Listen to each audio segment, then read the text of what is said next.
Every story on this channel starts with someone who trusted the wrong person. A family betrayed. A legacy stolen. A truth buried for too long. We do not make up these stories. Life makes them. And justice, when it finally arrives on its own terms. As it is written in Romans 12, verse 19, "Vengeance is mine, I will repay, saith the Lord." This is the Iron Ridge. Steel does not lie. Steel does not lie. You put it in the furnace at the right temperature, and it tells you exactly what it is.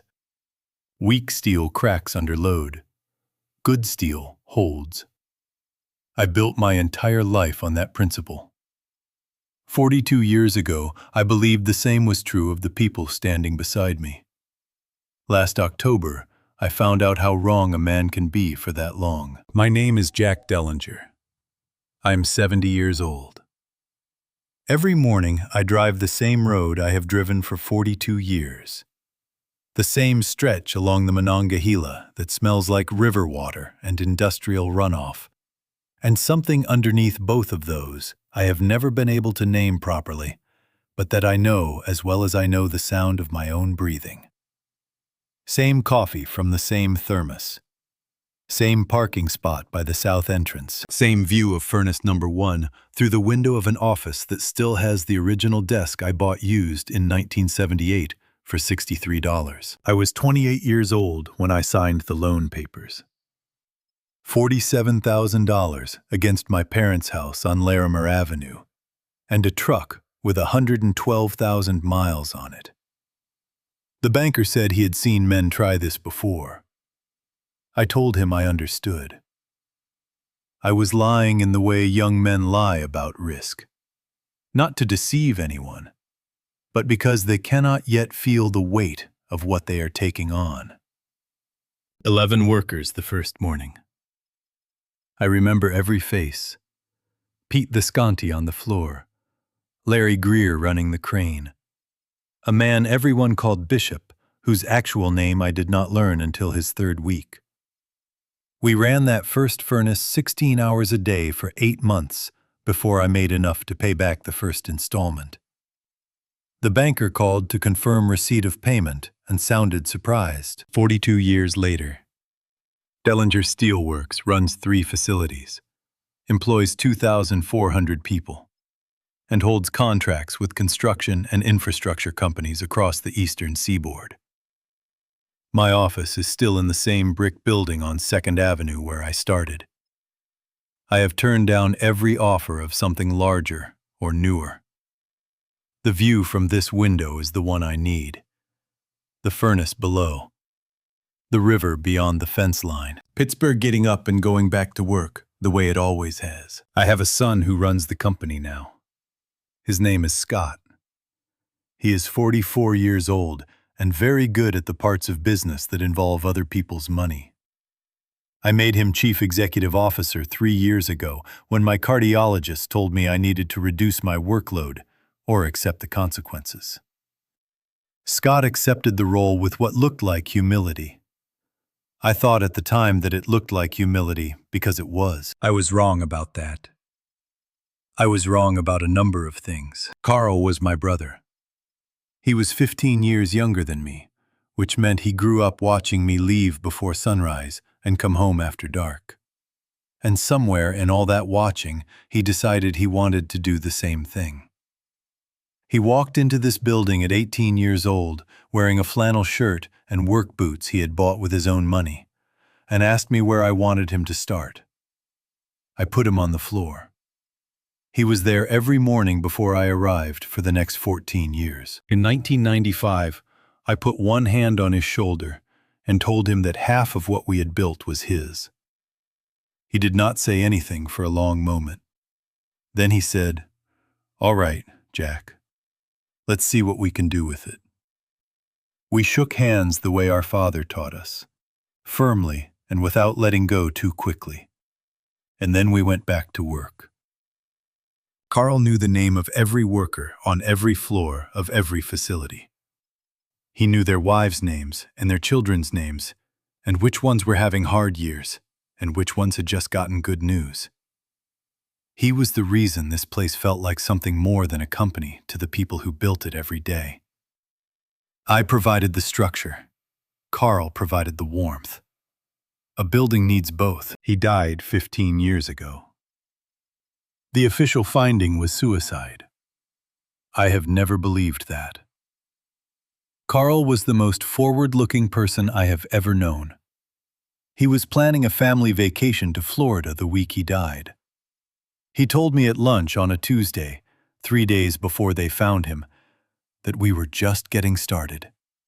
Those were his exact words. Just getting started. I have kept his office locked since the day they told me. No one has been inside in 15 years except me, once a year, on the 14th of March, which was his birthday. I bring a sunflower because Carl said sunflowers were the only flower that tracked the warmth in a room. That seemed right to me. It still does. Every morning I walk past his door on the way to my own office, and I put my hand flat against the brick wall beside it. The wall is always warm from the furnace on the other side. I do not know exactly when I started doing this. I know that I have not stopped. 3 months ago, I hired a private investigator to look into Carl's death for the 3rd time since he died. The first 2 times, the result came back the same. Nothing inconsistent with the official finding. This time, the investigator called me after 4 days with the same conclusion. 2 days later, someone broke into his office. Nothing was taken. Only one file had been disturbed. I did not need to ask. I already knew. For 15 years, I had assumed the question of what happened to Carl was a question that belonged to the dead. 3 months ago, I stopped being certain of that. She was already on the road when I placed that morning's sunflower on Carl's desk. She was carrying something my dead brother had sealed away 15 years ago because he knew I was not ready then. He turned out to be right about the timing. Sunflowers turn yellow the same way a furnace goes orange. From the outside in, the heat moving toward the center. Carl used to say the light inside the mill was the same color as the best things in the world. When I asked him what that meant, he just laughed and told me I thought about things too literally. He said that to me the first morning he walked in at 18 years old, wearing a flannel shirt. And he was still saying it 15 years later. I placed a sunflower on his desk that morning, the same way I had placed one on every 14th of March for the past 15 years. I did not know it would be the last one I placed without knowing the truth. Carl's office is the second door on the left in the administrative wing of Mill Number 1, a small room with one window that looks out over the production floor. The window is the only glass in the room. He refused a larger office when I offered him one in 2002, when we opened the 3rd facility and the floor plan had space for something with more light. He said he liked being able to look down at the floor while he worked. He said you could not run something properly if you could not see it happening. The desk is mahogany, secondhand, the same one he had on his first day with the company. There is a framed photograph on the left corner, facing the door. It shows Carl and a man named Roy Tipton, who ran the second shift crane operation for 11 years before he retired. They are standing on the production floor in what I estimate to be 2003 or 2004. Both of them grinning like they have just heard the best joke of their lives.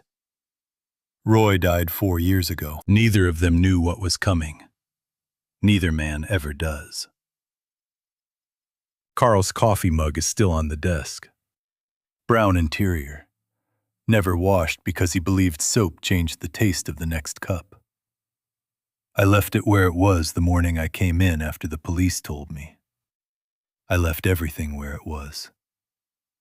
The office is exactly what it was on the morning of the 11th of March, 2009, when Carl was still alive, and I did not know enough to be afraid of what the day was going to take from me. I set the sunflower across the keyboard of his laptop, which I have never turned on. Then I sat down in his chair, the way I do every year for a few minutes. The leather has long since lost the shape of the person who spent 10 hours a day in it. It fits anyone now. That is what time does to the things people leave behind. There is a particular kind of silence in a room that belonged to someone who will not be coming back. It is not the same as an empty room. An empty room is waiting. This room is done waiting. It settled into what it was going to be sometime around the 3rd year after Carl died. A place where he is not was, not used to be, is not.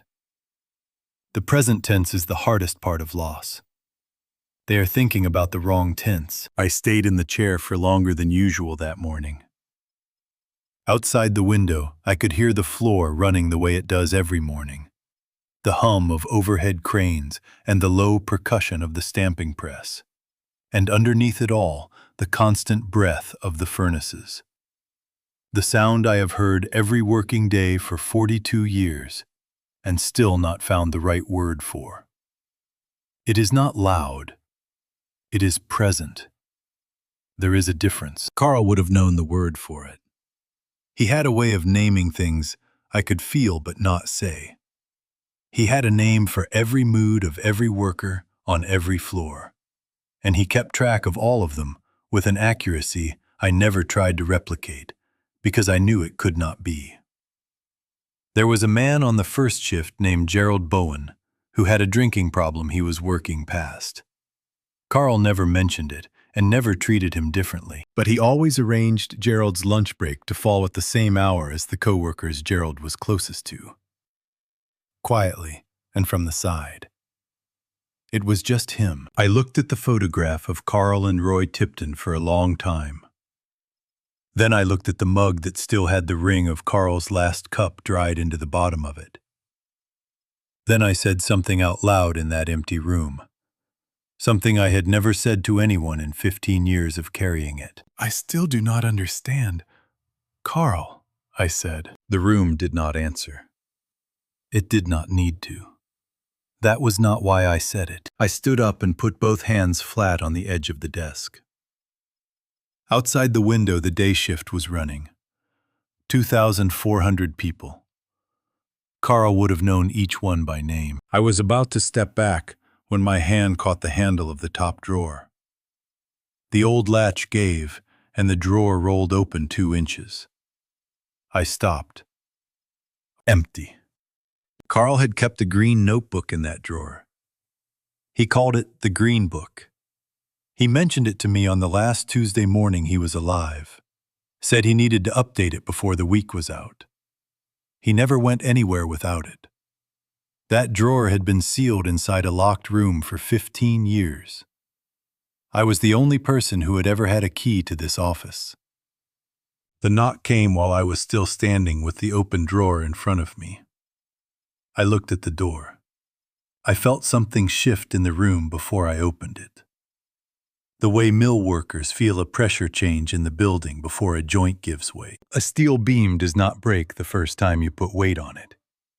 It holds. And it holds the second time and the 20th time. But stress accumulates in places you cannot see, in the grain of the metal. Until one day, you put the same weight on it you have always put on it, and it does not hold anymore. Amy Dellinger walked into my office and put weight on me that had been accumulating for 15 years. The beam was ready to go. She knocked once and stepped through the door before I answered it, which was something Carl would have done. He never waited for permission to enter a room he had already decided to enter. I was still standing at Carl's desk with both hands flat on the edge of it when she came in, and I recognized her before she said her name. Carl's eyes. That exact particular shade I do not have a color for.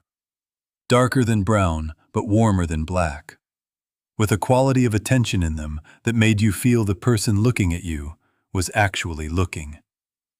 I had not seen that quality in a face in 15 years, and its reappearance in hers did not feel like coincidence. She was around 30 years old, with the same posture Carl had always had. The kind of upright stillness that looks like confidence in some people, and something quieter and more certain of itself in others. She stood just inside the door with her hands at her sides and did not say anything for a long moment. She did not need to fill the silence. Carl never did either. I had carried Carl's face for 15 years, the way you carry a face you cannot put down. Not a photograph and not a memory exactly, but something your body holds that your mind cannot fully explain. Standing in Carl's office and seeing his eyes looking at me out of her face was the first time in 15 years that something of Carl felt present rather than absent. That is a different thing than memory. Her name was Amy Dellinger. She said it simply, as though giving me her name was all the introduction the situation required. I moved Carl's chair back into place and gestured toward the visitors' chairs. She sat in one. I sat in the other. She told me her mother had died the previous month. Heart failure, after several years of poor health. Among the things she left for Amy was a sealed envelope kept in a locked tin for 15 years. Next to it was a short note in her mother's handwriting. It said, "Your father left this for you the night before he died. He said to open it only if something happened to him. I did not open it. I kept my word. I think it was always meant for Jack." Amy reached into the bag she had brought and placed the envelope on the edge of Carl's desk between us. She did not hand it to me directly. She simply set it there in the space between us, as though the decision about what came next belonged to me, and she was in no hurry about it. I looked at the envelope, and then I looked at her. I asked her how much she knew about what was inside. "None of it," she said. "My father trusted me to bring this to the right person at the right time. I trusted him." She said it the way you say something you have thought about for a long time and arrived at clearly. Not a performance, a conclusion. She stood up after that. There was not much more to say, and she seemed to understand it the same way I did, which was another thing she had gotten from Carl. Knowing when a conversation has reached the place it needs to reach and can stop there. She paused at the door and looked back at me once. She did not say anything. She did not need to. I listened to her footsteps in the corridor until they faded. Then the mill gave me back its sounds. My phone rang before I was ready for it. Scott, he asked how I was doing, and I told him fine. Then he said he had noticed an unfamiliar car parked at the south entrance all morning and wanted to make sure everything was in order. I said it was a work visitor. He asked who. I said I would explain later. He said, "Of course, take your time." The call ended. I set the phone down on Carl's desk next to the envelope. Scott had been watching the parking lot. Scott knew someone had been here. He did not know yet who that someone was, but he had noticed. And Scott did not notice things without a reason. I sat down in his chair. The envelope was on the desk in front of me. On the outside, in Carl's handwriting, 2 lines. The first was Amy's name. The second said, "Give this to Jack if something happens to me." I turned the envelope over in my hands. The flap was sealed and had been for 15 years. He had sealed it himself, pressed it down with his thumb the way he pressed things down when he meant them to stay. Our father had taught us both to do it that way, firmly and without letting go too quickly. I set the envelope back on the desk. I was not ready to open it yet. I needed a few more minutes of not knowing what was inside. I understood that those were the last minutes I would ever have of not knowing. I let them go slowly. Carl had always been patient about the things that mattered. She placed the envelope on the desk between us and left me alone with it. My brother's handwriting looked the same as it always had. That was the thing about the dead. Their handwriting does not age. Carl wrote the way he worked. Every word doing exactly what it needed to do, and nothing extra.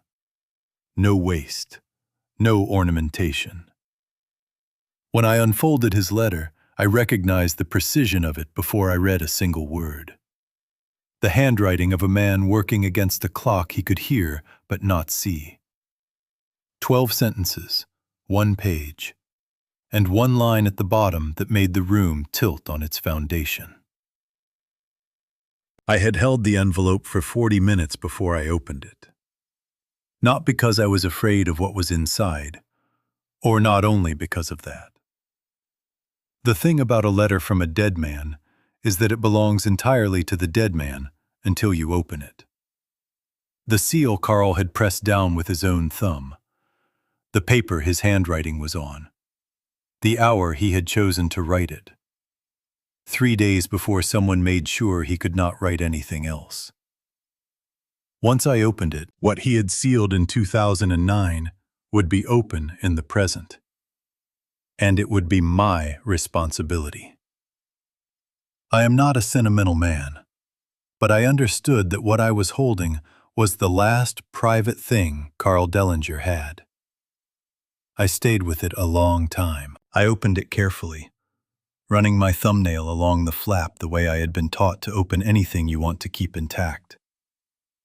The envelope was beige, standard weight, the kind Carl ordered in bulk for the administrative office. We had both been using that same brand for 20 years.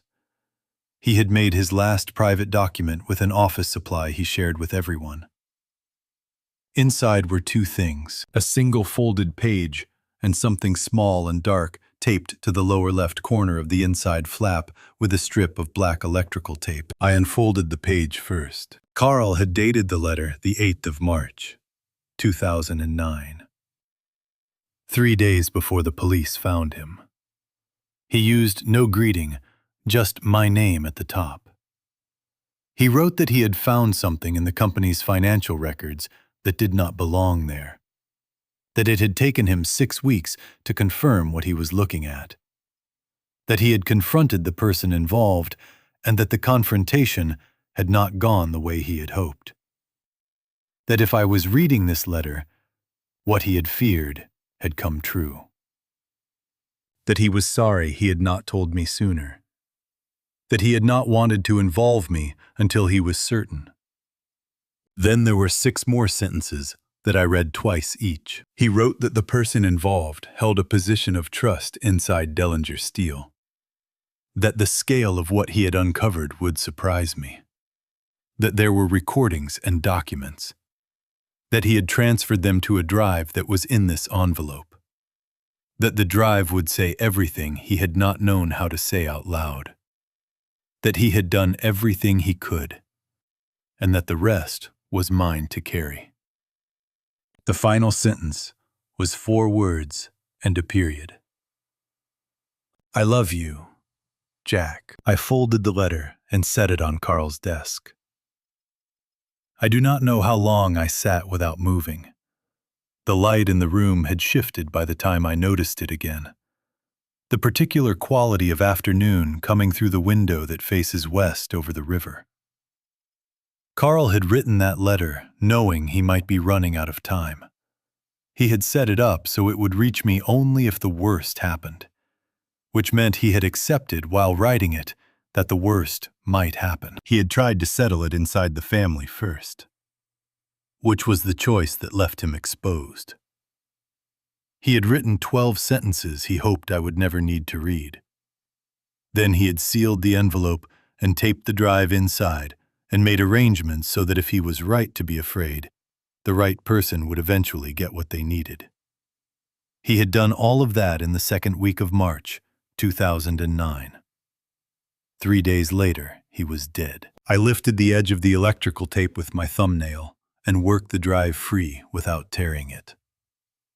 It was smaller than I expected, the kind that fits on a keychain, a dark plastic casing with no markings. Carl had chosen it for that reason, I assumed. Nothing about it announced itself. It was just a small, dark object that could have been anything. In my hand, it weighed almost nothing. I have made a great many decisions in 70 years. I have signed contracts that committed hundreds of millions of dollars. I have hired and let go people I respected. I have survived 2 recessions and 1 near bankruptcy, and a heart attack my cardiologist told me I was lucky to walk away from. I have sat across tables from men who wanted to take things from me and looked at them until they understood they would not succeed. I have never thought of myself as a man who hesitates, but I sat in Carl's chair for what was probably another 20 minutes, holding a drive no larger than my thumbnail, and I could not make myself reach for the laptop. I knew what I was doing. I was staying in the last few minutes before I knew what Carl had left me. Once I plugged that drive in, those minutes would be over. What I knew and what I did not know would rearrange themselves permanently around whatever was on it. A man who has carried a question for 15 years is allowed a few extra minutes before it gets answered. I gave myself those minutes. I looked at the mug on Carl's desk. I looked at the photograph of him and Roy Tipton. Then I put my hand flat on the desk and told myself it was time. I held the USB drive against my palm for a long time before I could make myself put it in the machine. That is the last moment I can point to where I still had a choice about what I was going to know. I did not stay in that moment long. There is a temperature at which steel becomes liquid. Everything solid about it dissolves, and it runs like water, and you can pour it into any shape you want. What I found on Carl's USB was the financial equivalent of that process. $31 million of Dellinger steel had been melted down and poured into the shape of someone else's future. My son had been running his own smelter inside the company I built for 6 years. I had not seen a single degree of heat. I opened the drive on Carl's laptop at 4:47 in the afternoon. I know the exact time because I noted it on a yellow legal pad from the supply drawer by Carl's window. The same drawer where I always found my pens and paper when I worked at this desk years ago. Some instinct told me to document.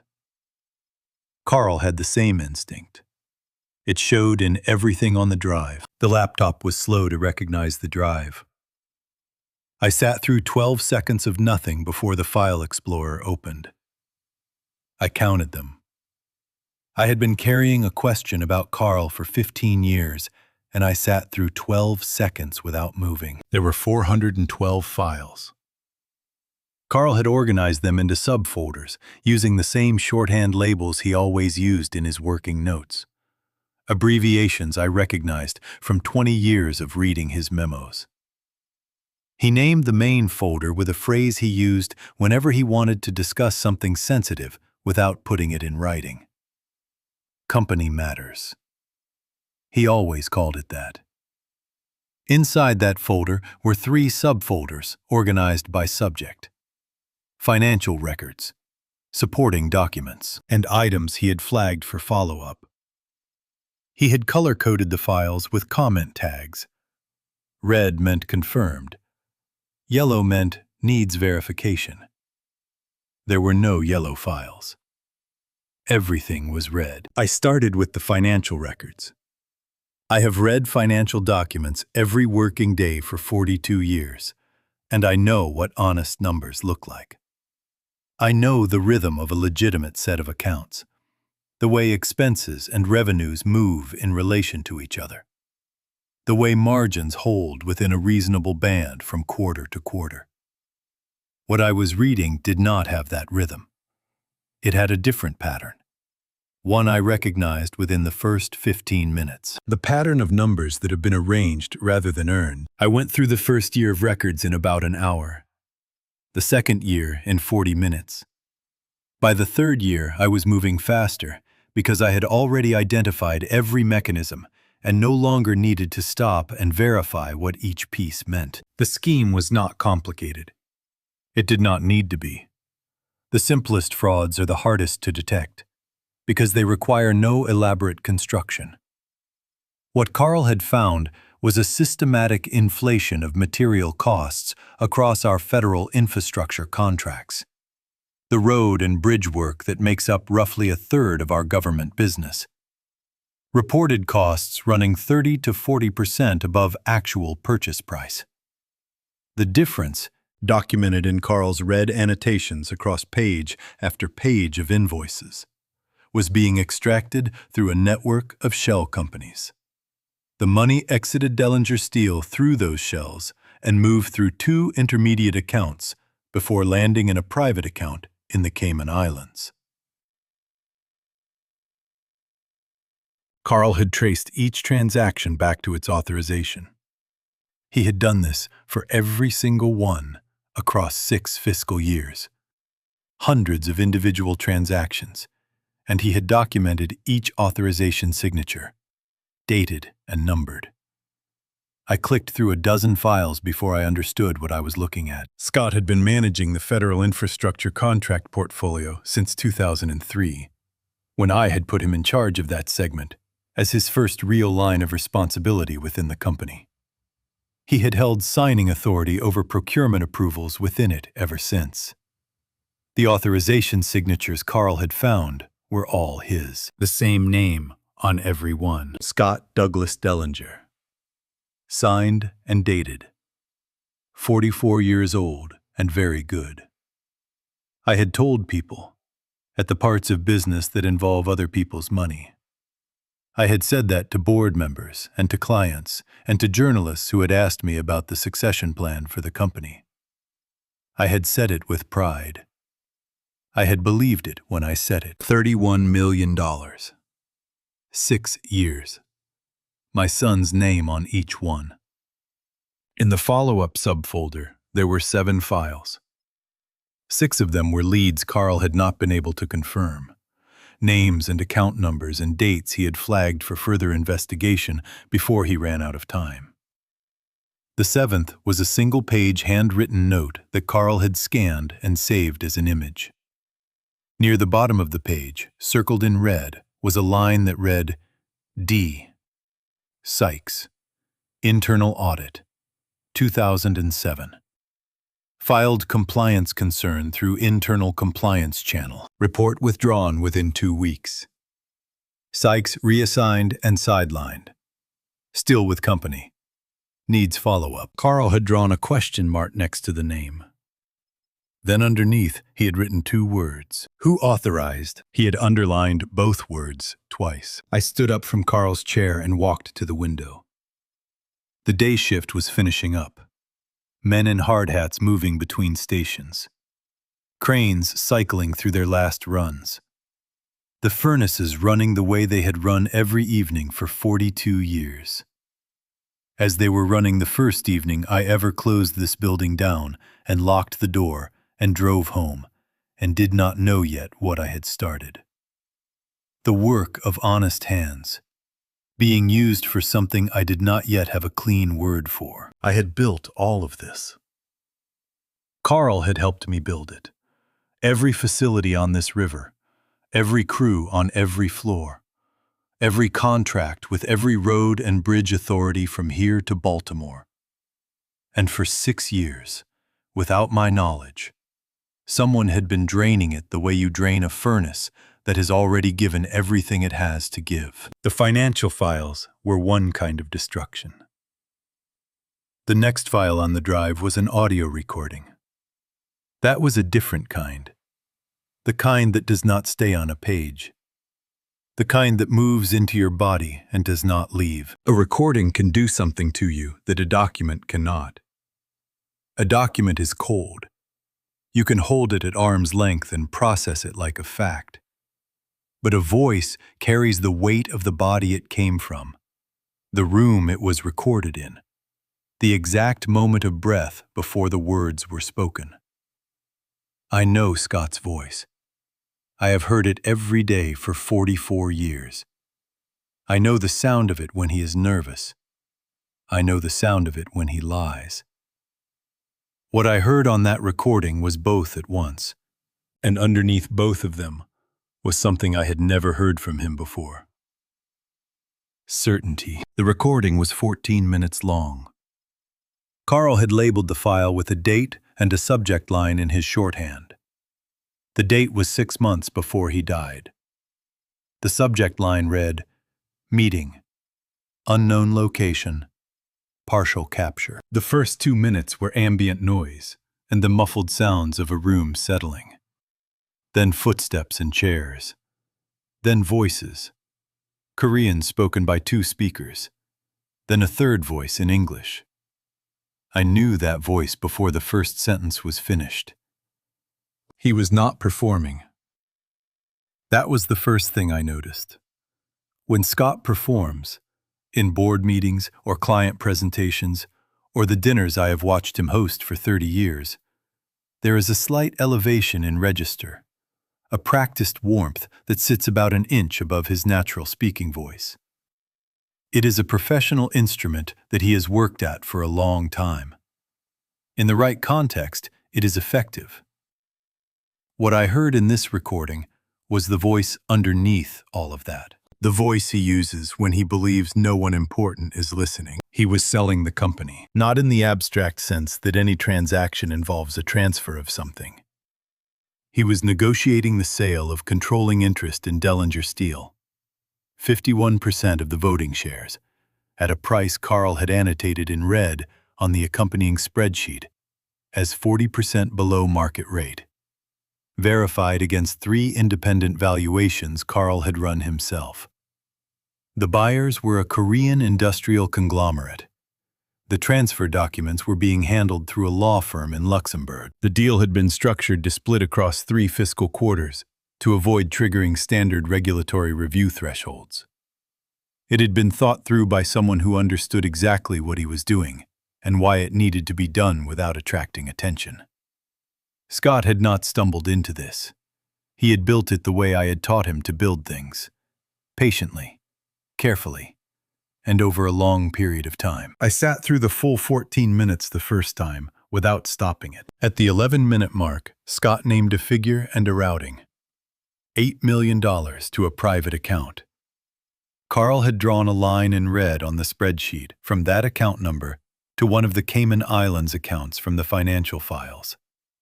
Not new infrastructure. The same mechanism he had already built.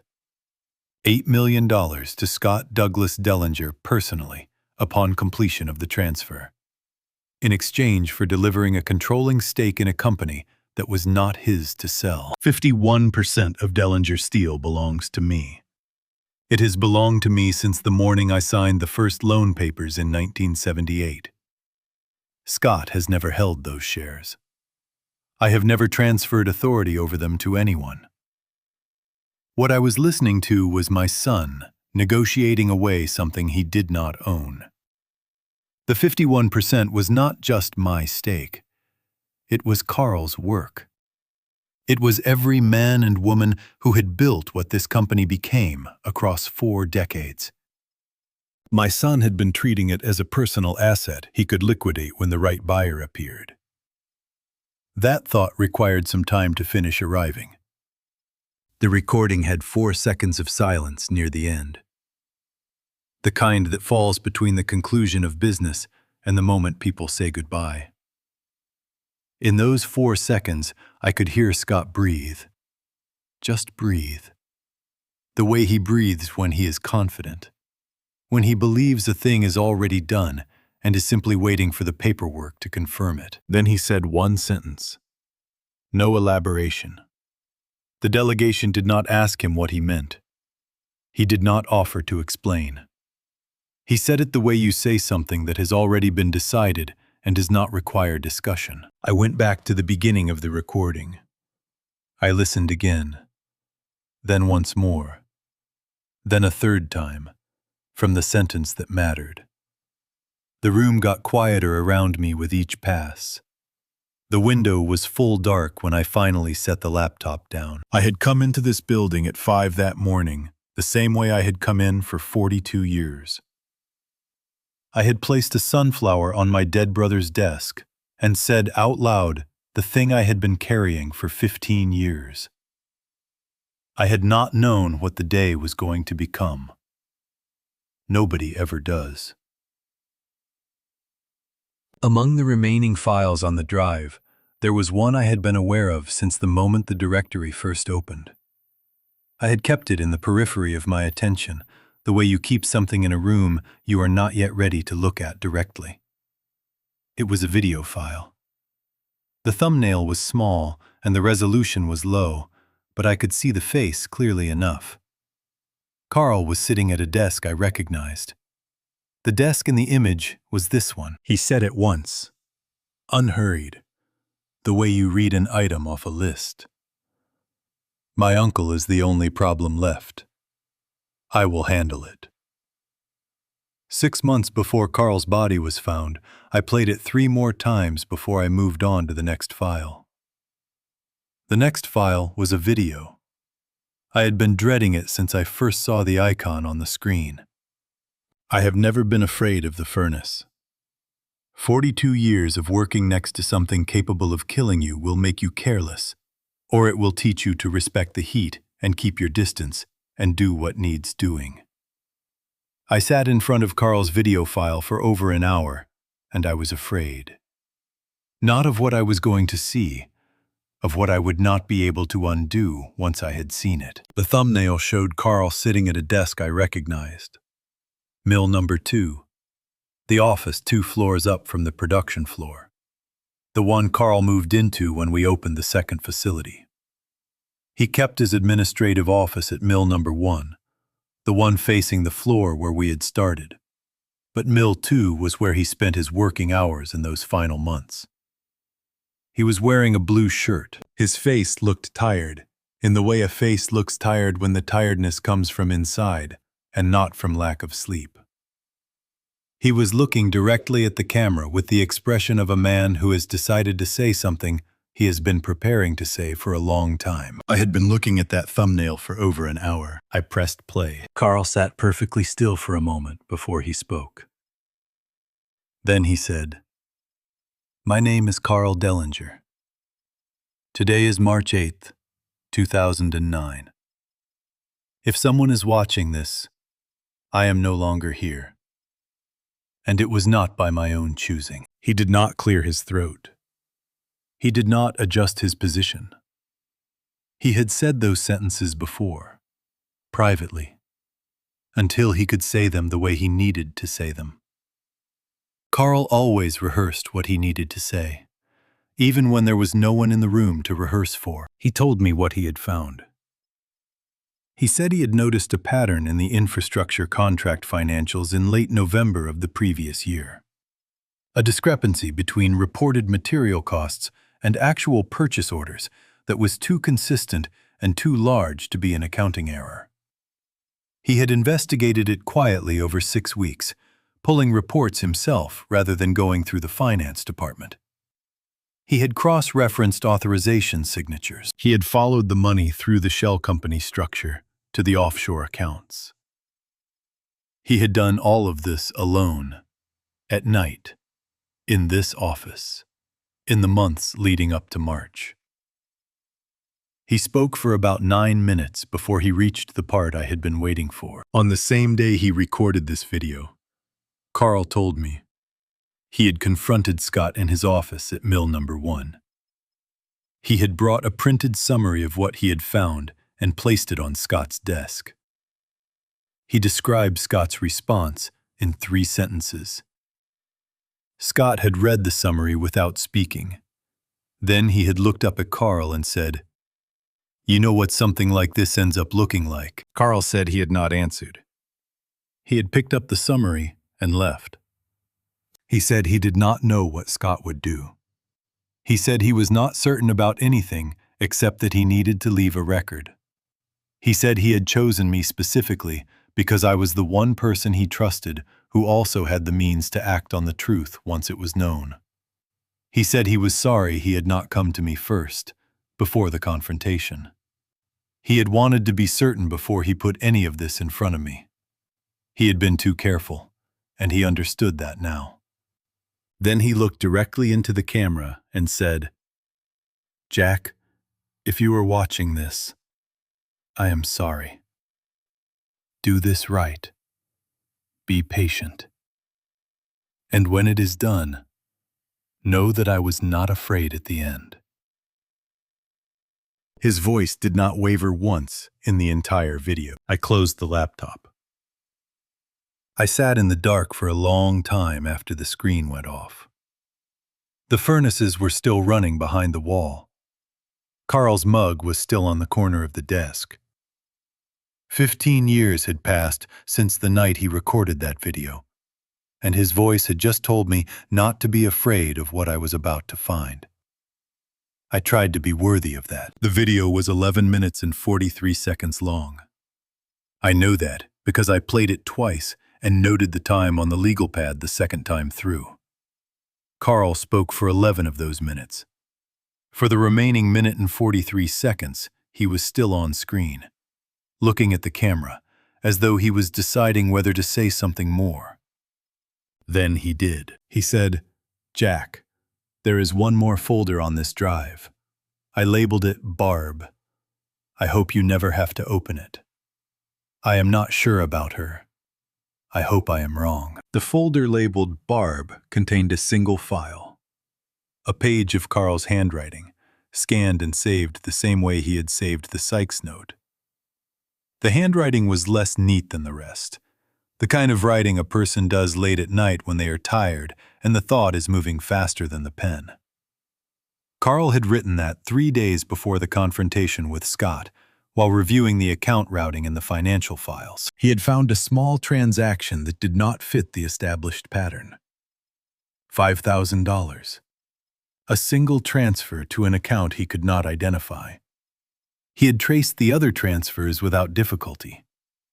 This one had been routed through an additional layer he had not seen before. He had only had 3 days to follow it before he ran out of time. The note ended with 3 sentences he had circled and underlined. I ran out of time.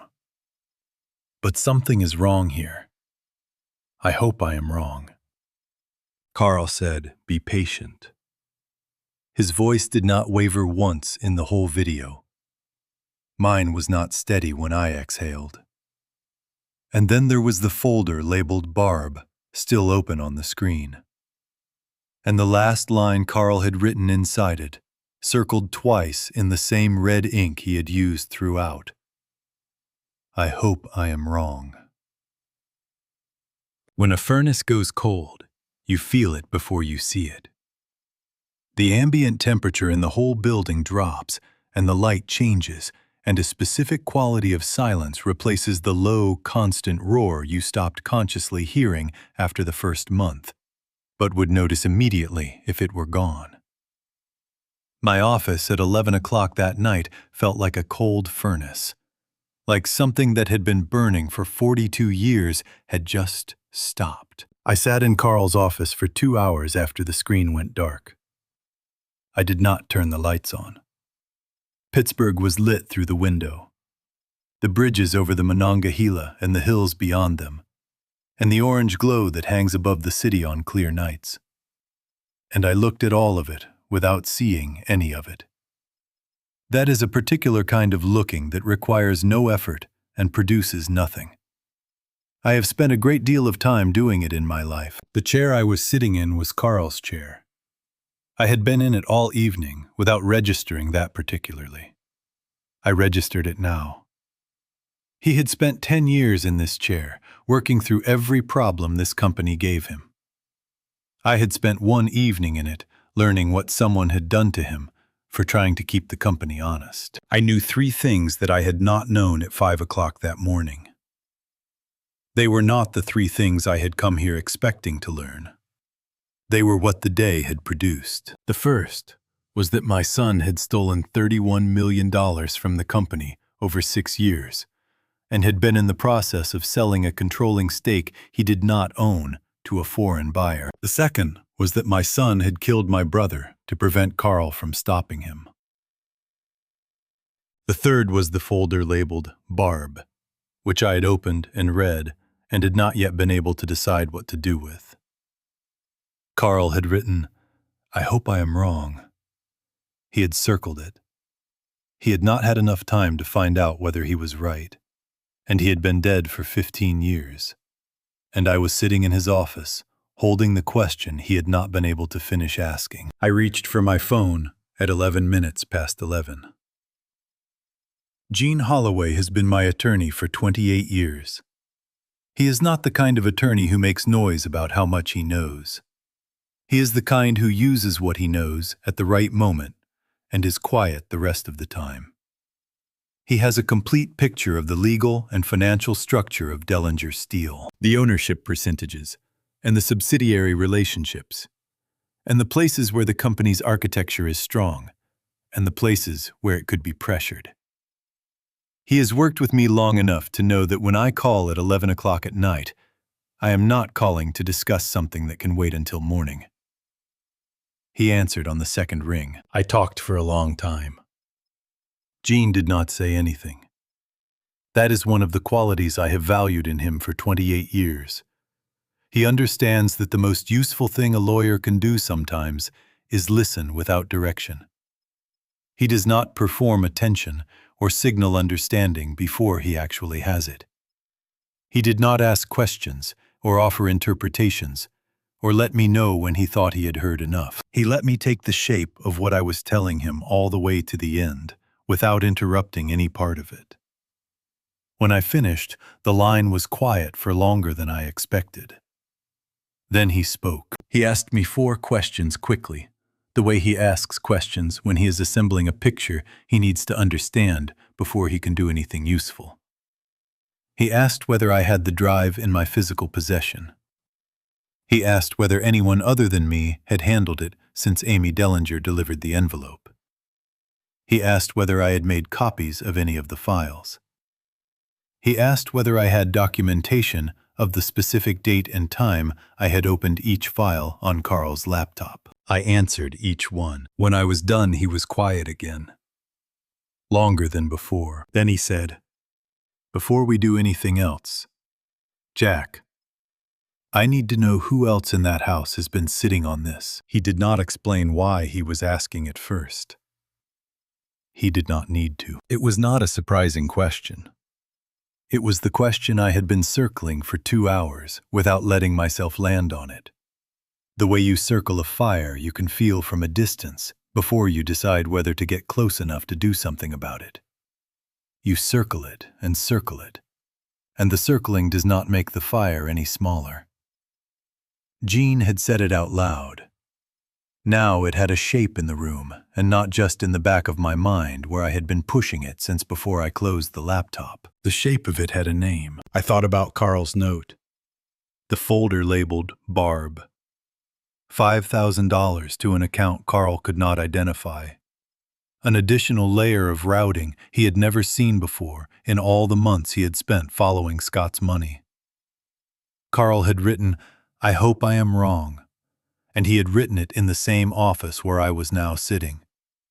And 15 years later, I was running out of room to hope the same thing. It was the question I had been refusing to ask myself since I first saw the folder labeled Barb. Now Gene was asking it out loud, and I had to answer. I already knew the shape of the answer.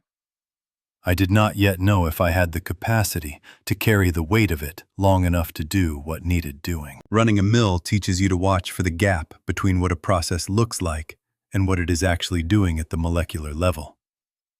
A seam can appear perfectly solid from 5 feet and be failing in the grain. I had been watching Barb from 5 feet for 42 years. For 3 weeks I had to watch differently. I had to watch from close enough to see the grain. That kind of watching takes something from you that does not come back. Gene called me back the following morning with a plan.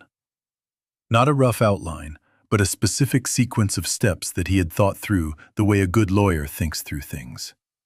Starting from the result he needed and working backward to the first action required.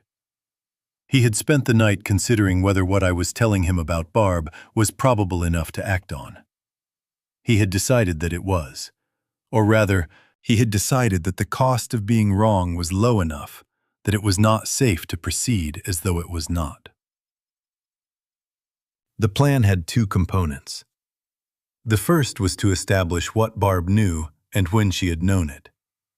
The second was to document it in a way that would hold up to scrutiny later, regardless of what the content turned out to be. Gene was already thinking about what came after. That was why I valued him. He retained a security firm on my behalf later that same day.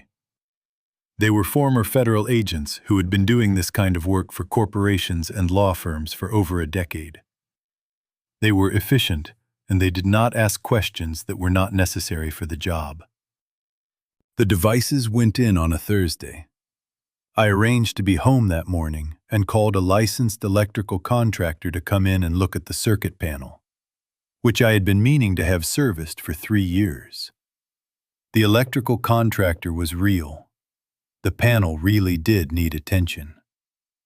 The security firm arrived with him, carrying toolboxes as his assistants. 3 rooms, the kitchen, the living room, and the small study on the second floor, where Barb handled her personal correspondence and made her private calls. They were done in under 2 hours. The contractor filled out a work order. Everyone left. The house looked exactly as it had when they arrived. I walked through each room afterward to confirm. For 3 weeks after that, I went home every evening and lived in a house that was recording everything said in those rooms. I continued to eat dinner with Barb at the same table we had eaten at for decades. I continued to answer her questions about the mill and listen to her accounts of her day. I continued to watch the evening news with her when neither of us had other obligations. On weekends, I made coffee in the mornings, and she read the paper, and we did not say much, because we had never been people who talked a great deal before 9 o'clock. The rhythm of it was indistinguishable from the rhythm of any other 3 weeks in the last 42 years. That was what made it strange. The house looked the same. The meals tasted the same. The light through the kitchen window in the mornings was the same light that had come through that window every morning for as long as we had lived there. A man can know that something has fundamentally changed while everything visible around him remains exactly as it was. And the disconnect between those two things is its own particular kind of difficult. Running a business for decades teaches you to manage what you show in a room. You learn to sit across tables from men who are assessing your position and give them a face that does not help them. You learn to hold a conversation while thinking about something entirely different. You learn that most of what passes between people in any professional context is performance, and that the performance is simply a matter of knowing what role you are in and staying in it. I stayed in mine. The hardest part was not the performance. The performance was something I had tools for. The hardest part was the evenings when Barb said something kind. She was a kind woman in many ordinary ways. She remembered things I had mentioned and asked about them later. She noticed when I was tired and did not push for conversation when I did not have it. She had maintained these habits of care for longer than I could precisely account for, and I had counted on them without thinking about them. And now I was watching them from the other side of a question I could not yet answer. I did not yet have proof of anything beyond Carl's unfinished note. I had a suspicion rooted in a $5,000 transaction that Carl had not been able to trace before he ran out of time. Until the recordings gave me something more. I had to continue living in that house the way I had always lived in it. The kindness made that harder than the anger would have. The devices had been in for 4 days when Gene told me there was content from the study that I would eventually need to hear. He said not yet. He wanted to see whether the pattern became clearer on its own before I listened to anything. I told him I understood. I drove home that evening the same way I always drove home. The same route along the same stretch of river. I pulled into the driveway and sat in the car for a few minutes before going in. It was not the first time I had done that in the 3 weeks since Thursday. It would not be the last. The house smelled like pot roast. Barb was in the kitchen. She was humming a melody without a name that I had been hearing for 30 years and never asked about. She turned when she heard the door and asked how my day had gone. I told her fine. The recorder in the ceiling had heard both of us. Neither answer was the truth. 9 minutes. A steelworker learns to measure time in seconds because seconds are the difference between a controlled process and a catastrophic failure. 9 minutes is long enough to look out the window and decide what kind of person you are and what you are going to do about it. The woman I had been married to for 42 years looked out her window for 9 minutes and then picked up the phone and called our son. She had been making that decision for a long time. The 9 minutes was just the most recent version of it. Jean had set up a secure system through which the security firm transmitted recordings as they were flagged. The analysts listened for content that involved specific words or names I had provided. When something was flagged, it went to Jean first. He determined whether it required my immediate attention. 6 days after the Thursday the devices went in, he called me before I had pulled out of the driveway and told me to park down the street and listen through the secure application on my phone. The call was made at 8:14 in the morning. I had backed out of the driveway and started down the road at 8:05. 9 minutes. I sat 2 blocks from the house in a car that still smelled like the coffee I had not finished, and listened through an earpiece with the engine off and the windows up. The street was quiet. 2 neighbors walking dogs. A delivery truck idling at the far end of the block. The ordinary sounds of a morning that did not know it was anything other than ordinary. Barb was calling Scott. That was the first thing I confirmed. Her voice was lower than her normal register, the tone she used when she did not want to be heard clearly from another room. I recognized it. I had heard that register at social events when she wanted to say something she did not want everyone around us to catch. And at family dinners, when one of us was angry and the other was keeping the surface calm. Now I was hearing it through an earpiece, 2 blocks away. She told him she was concerned about my behavior since Amy Dellinger had come to the mill. She said I had been quieter than usual. She said I had been working late in ways that did not follow my patterns. She said she had tried to ask me what was wrong, and I had told her nothing, which was the answer I always gave when something was in fact wrong. She told Scott she was worried. Scott answered her the way he always answered calls that required him to manage someone's anxiety. Calmly, methodically, without communicating that he was in any way affected by what he was hearing.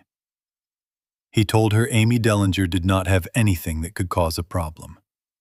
He told her I had a pattern of circling close to something and then pulling back when it required me to commit to a position I was not ready for. Then he said something that I had to play again before I was certain I had heard it correctly. He said, he checked with a private investigator in 2012 and dropped it. He always drops it when it gets too close to something real. The sentence was one breath. Unhurried. The year. He said the year out loud, casually, the way you mention a year that you know about because you were paying attention to it when it happened. He knew. He had known since 2012 that I had looked and stopped looking. He had been carrying that knowledge for 12 years, the same way he had been carrying everything else, without giving any indication that he was carrying it at all. I thought about what 2012 had looked like from the inside.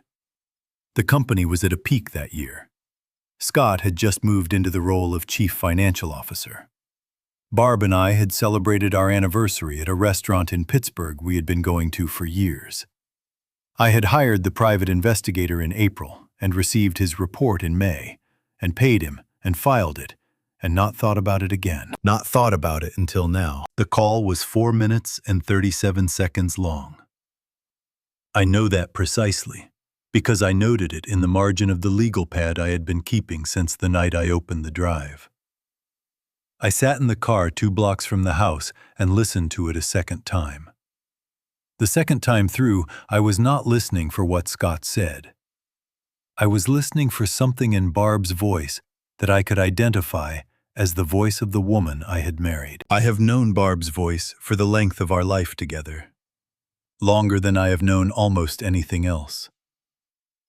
By the time we had been married a few years, I believed I had already learned everything that voice could tell me. I know the register of it when she is anxious and when she is happy, and when she is performing happiness for an audience, and when she is simply tired. I have had 42 years to learn the difference between all of those. What I heard in that recording was not something I had a name for. It was not fear. It was not guilt.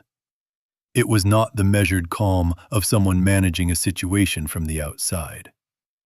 It was something more familiar than any of those. Something I recognized in the deepest way possible. As the voice of someone who had made a choice a long time ago and was simply continuing to live with it. The call was 4 minutes and 37 seconds. I drove 2 blocks from home and sat with the recording in my ear and listened twice. The second time, I was listening for the moment she sounded like the woman I had married. I did not find that moment. And I could not stop thinking about what Scott had said about 2012. Stress testing is how you find where metal will fail before it actually fails. You apply load beyond design specification and watch where the cracks appear. I stress tested everything I believed about my marriage over 7 days of recordings. The cracks appeared in every single one. By the 7th recording, the structure was gone completely. There was nothing left to test. Gene and I listened to the recordings together in his conference room on the 14th floor of a building in downtown Pittsburgh, with the river visible through the windows and a city that had no idea what was being assembled from those recordings by 2 men in suits at a long table. Gene had the transcripts printed and the audio cued. I had the legal pad. We worked through them in order, taking notes, flagging points that needed follow-up, building a picture that became clearer and heavier with every additional piece. It was the most methodical thing I had done since I first opened the drive. And method was what it required. Method was how Carl had done it, alone and at night. And it seemed right to bring the same discipline to what he had started. There were 7 flagged recordings over the first week. Not every call was significant. 2 were brief. Barb checking logistics, Scott confirming meeting times. But the substantive ones showed a pattern that neither of them had tried to hide, because they had no reason to believe anyone was listening. They called each other from the house regularly. They had a vocabulary for the subject they were not naming directly. When they meant my investigation, they said this. When they meant Amy Dellinger, they said the situation.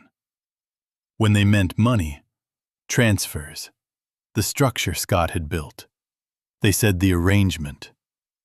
When they meant themselves and their shared secret, they did not say anything at all. They simply assumed each other understood.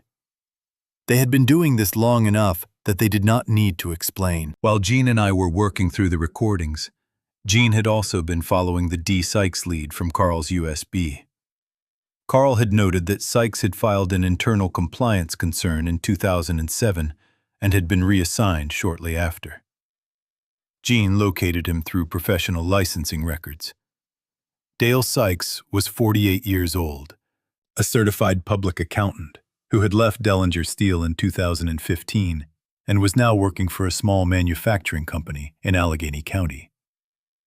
Gene sent someone to meet him. Sykes agreed to talk. He had been waiting 12 years for someone to ask. In the spring of 2015, he had noticed the same pattern in the federal contract accounts that Carl had identified 6 years earlier. He had filed an internal compliance report through the channel that ran through the office of the chief financial officer. 3 weeks after submitting it, Sykes had been called into a meeting and told his position was being eliminated in a restructuring. He was given severance and asked to sign a non-disclosure agreement that he had not signed. He had kept a copy of the 2015 report in a fireproof lockbox in his home office, because something in him had understood that it might eventually matter. He handed Jean the copy. Jean had it verified by a forensic accountant within 48 hours. Jean brought in Daniel Reyes the following week. Reyes was a supervisory special agent with the Federal Bureau of Investigation out of the Pittsburgh field office. A quiet man in his early 50s who had spent most of his career working financial crimes, and who had the quality of listening without expression that I have observed in people who have seen enough cases to understand that the facts will tell the story, if you let them. He reviewed what we had. He asked several questions. He said he needed more time with the Sykes report and the financial files from the drive. He told us to continue with the recordings. The 7th recording came on the last day of the first week. Scott and Barb were in her study. The device caught them mid-discussion, which meant they had been talking before Barb entered the room with her phone. Scott was saying something about my becoming more active, more attentive to things I had not paid attention to before. He was not concerned. He was strategic.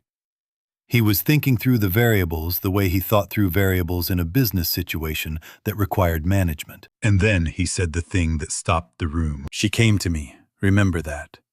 She is not the victim here. Jean reached across the table and stopped the playback. He looked at me.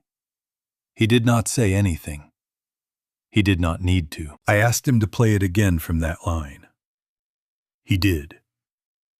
I asked him to stop after it.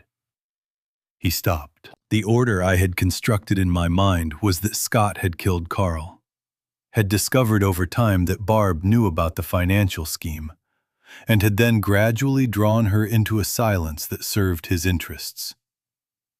That was the order that made the most sense from the outside. It was the order that gave Barb the possibility of having been managed into her position by someone with more to lose. Scott was saying she had come to him. He was saying it the way you say something you want the other person to never forget and never be tempted to soften. He was reminding her, which meant she was the one who had needed reminding. On the 7th recording, Scott said 4 words that made Jean reach over and stop the audio. She came to me. I asked him to play it again. Then I asked him to stop, and I sat there a while. I had been wrong about the order of everything. And being wrong about the order meant being wrong about who she was. Alloys are made by combining metals that would not survive on their own. The combination creates something harder than either element separately. What Barb and Scott had built together was the opposite of an alloy. They had taken 2 relationships that should have been the strongest things in my life and fused them into something that had been corroding the foundation for 13 years. By the time I understood the structure of what they had built, there was nothing left to salvage. Jean spent 2 days assembling the complete financial picture after the 7th recording. He did not present it to me in pieces. He waited until the forensic accountant had finished verifying everything, and then he sat across from me in the conference room, with the river behind him, and walked me through it from the beginning to the end, without editorializing, without softening, with the steady precision of a man giving hard news, the only way that respects it. What they found was a private account in Barb's name, opened in January of 2011. It was not linked to any of our joint accounts, not to the household accounts or the investment accounts or anything that would have appeared in a routine financial review of our shared life. Monthly transfers had been moving into it from one of Scott's offshore accounts since March 14th, 2011. The amounts ranged from $12,000 to $20,000 a month, depending on the quarter. They had never stopped. The most recent transfer had cleared 4 days before I sat in that conference room, reading the forensic report. 13 years of transfers. Jean's accountant put the total at just under $2 million. The number was almost secondary to what it represented. 13 years is not a crisis decision. 13 years is a choice made once and then repeated, month after month, without reversing. March 14th, 2011. I sat with that date for a long time. Carl had died on March 11th, 2009. March 14th, 2011, was 2 years and 3 days after Carl was found in his office at Mill Number 2. Someone had started paying Barb exactly 2 years and 3 days after the day Carl died. That was not random. That was a date chosen because it was remembered. Because the people involved had been in the room when the thing it marked had happened, and because they understood what it meant to acknowledge it with an anniversary. Jean asked me about 2012. He said Scott had mentioned the year in the first significant recording, and that before drawing any conclusions, he wanted to know what I remembered about that period. He asked it the way he always asked his most important questions, without suggesting what answer he was expecting, without indicating how much he already suspected. I told him I had hired a private investigator in April of 2012. I received his report in May. The investigator had found a small inconsistency in the police documentation from Carl's case, something that did not rise to the level of proof, but that was not entirely nothing. He had outlined 3 possible explanations. 2 of them were procedural. 1 was not. I had read the report twice. The company was at a high point that year, and Scott had just moved into a new role that was producing results I was proud of. And Barb and I were in what I can only describe as a period of ordinary contentment, the kind that settles over a life when everything visible seems stable, and you have not recently had cause to question whether what is visible is actually what is there.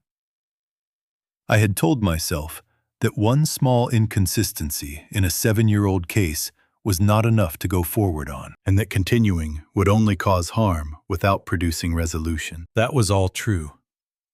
It was also a way of not doing something I was not ready to do. I stopped the investigator, I told Jean, because I was not ready to know. He wrote something on his legal pad and did not react beyond that. That was the right response. He was doing his job. I stood up from the table and walked to the window that faces the Monongahela. The river moved the way it always moves, not knowing or caring what was being discussed in the room behind me. Jean did not say anything while I stood there. Nobody said anything. I was thinking about what 2 different choices made in 2 different years by 2 different people who lived in the same house add up to when you finally put them beside each other and look at them at the same time. Barb had made her choice in 2011, 2 years and 3 days after Carl died. I had made mine in 2012, a year after that. Her choice had been to go to Scott, to hear what he had done, and to decide that the life she had built inside this family mattered more to her than the truth about Carl. The money was how Scott bound her to that choice. Once she took the first payment, she was a participant and not a witness. And she took it anyway. My choice had been to read a report that raised a question I could have pursued, and to put it down. Neither of us had known about the other. We had both been keeping a version of the same secret in the same house without ever discussing it. I had assumed I was the only one who still thought about Carl. She had assumed that I would never look hard enough to find what she knew. We had both been right. And then, one March morning, Amy Dellinger had knocked on the door of Carl's old office. and we had stopped being right at the same time. March 14th, 2011. Carl had been dead for 2 years and 3 days when she made her choice. I had made mine in 2012. 2 different choices, 1 result. And now it was time to make a different choice entirely. The last thing you add to steel before it goes into the mold is the element that determines what kind of steel you are making. A trace of carbon changes everything about the final product. I added 1 element to what Scott believed was happening, and it changed the shape of everything he thought he was going to get. The element I added was a ceremony. He had been waiting for a long time for me to hand him the door. I called him on a Tuesday morning and told him the wait was over. Reyes came back to Jean's conference room 3 days after the 7th recording with a question that moved the conversation in a direction I had not anticipated. He said the evidence was compelling. He said a federal prosecution was viable based on what we had. Then he asked whether I was willing to give the case something that would make it permanent rather than merely compelling. He said the existing documentation established intent and the financial history of the scheme. What he needed was an overt act. He needed Scott to attempt the actual execution of the transfer in a documented, witnessed setting. Discussion, he said, is not execution. Jean laid out the design. A formal ceremony with the board of directors and outside counsel for both parties in the room. Transfer documents prepared by the Korean conglomerate's legal team and countersigned by our own. The papers would be presented to Scott for his signature in front of the assembled witnesses. The forensic financial trail and the Sykes report and the recordings would establish background and intent. But the moment Scott put pen to the transfer papers in a room full of witnesses would be the thing that completed the federal case in a way that left no room for a defense attorney to argue that the evidence had been misread or assembled out of context. Jean asked about the location. I told him the ceremony would be at Mill Number 1. He accepted that without asking why. What I told him was that Mill Number 1 had the physical infrastructure to host a formal gathering of board members, attorneys, and a Korean business delegation.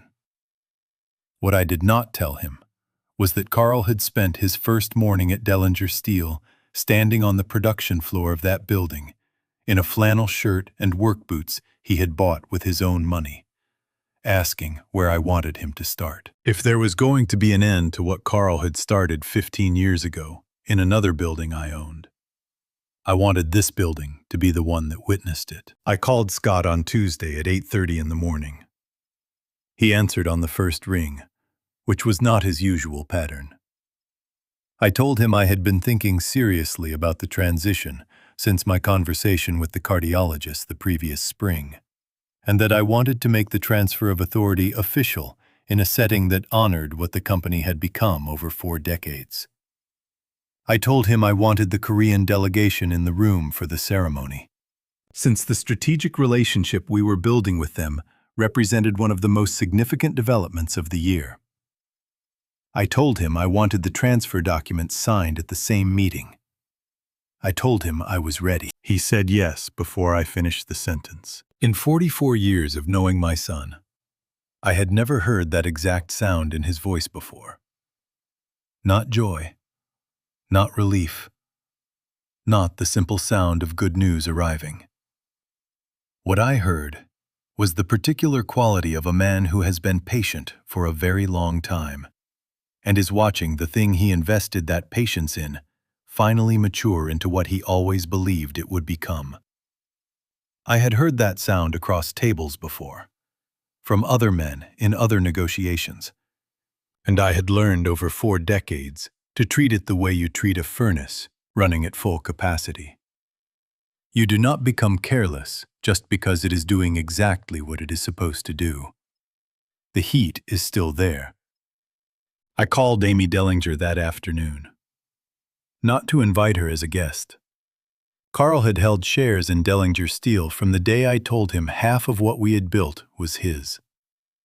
Those shares had never been formally transferred at his death, which meant his estate retained a legitimate interest in the company.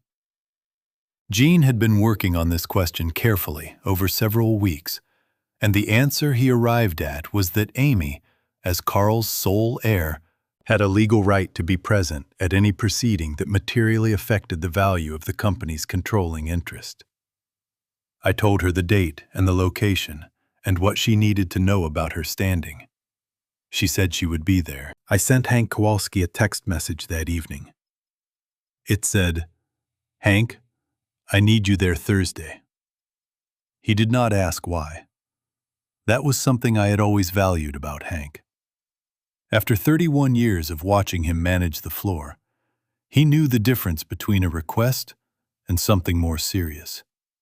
And he had never needed to be told which kind he was looking at. Reyes confirmed the following morning that his team would be at the south entrance of Mill Number 1 beginning at noon on Thursday. He said they would not move until he gave the order. He said to give the order when the documents were presented for signature. He said yes before I finished the sentence. In 44 years of knowing my son, I had never heard that exact sound in his voice before. It took me a moment to identify it. It was the sound of a man who believes the thing he has been willing to do anything for is finally within reach. That sound was exactly what I needed to hear. Every furnace has a pilot light, a small constant flame that exists for no reason other than to be ready. Most people who work in a mill never think about it. It is just there, burning at the low, steady heat of something that does not need to announce itself.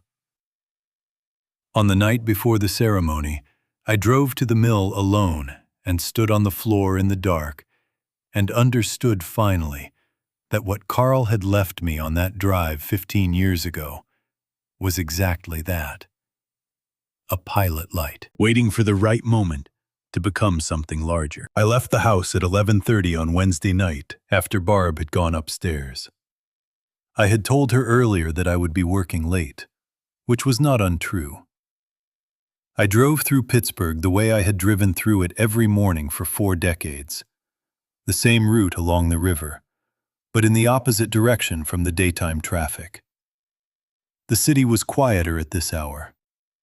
The bridges lit over the Monongahela, the hills black against a clear sky.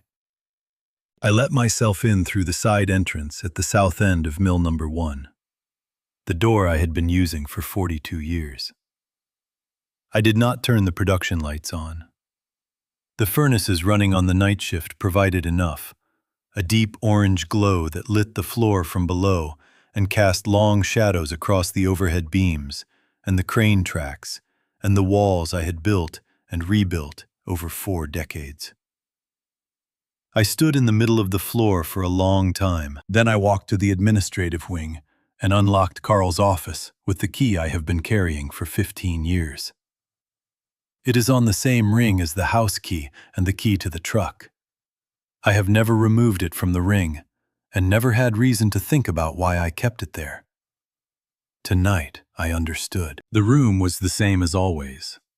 The desk, the chair, the mug, the photograph of Carl and Roy Tipton in the corner. The top drawer was still empty. Carl's green book had not been in it since the week he died, which I now understood as part of how he had planned things. The sunflower I had placed on the keyboard that morning had dried slightly. The room was dark except for what came through the window from the production floor below, which was enough. I sat down in Carl's chair. I had been sitting in it at intervals over the past months, in meetings and in memory and in the sessions with the legal pad.